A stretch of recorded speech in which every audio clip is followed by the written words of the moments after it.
ભલે સરકાર તમારા બાપની હોય, MLA હોય એટલે આવી લુખી હલાવવાની ન હોય મારા ભાઈ.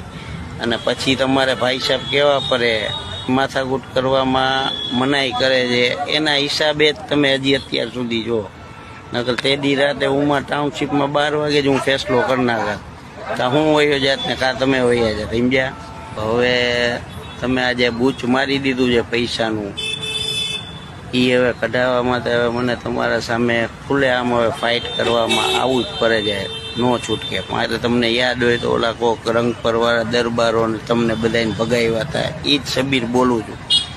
ભલે તમે દબંગ છો, તમે ધારાસભ્ય છો, તમે કેટલા નાતના પાટના પાણી પીધેલા છે બધી વાતના, અને તમે બધું કરી શકો છો.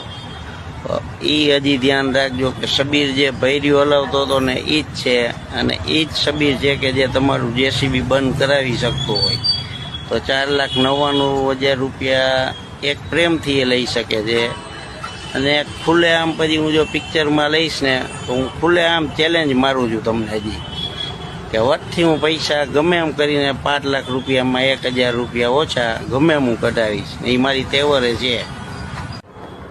પ્રતિપાલભાઈ નમસ્કાર ભાઈ. ઓલું તમારું આ મારો જે જૂનો બધું મેટર છે MLA અરે મારા 5 લાખ દાબી ગયા છે, એ બાબતમાં હું તમને કહું છું કે જે ઓલું રંગ પરના દરબારોનું લાગણી દુભાઈ એવું કાંઈ મારો એમાં કાંઈ હેતુ હતો નહીં ભાઈ. મારે તો જે હકના પૈસા કાંતિભાઈ આવી ગયા છે ને એ કઢાવવાની જ વાત છે, બરાબર?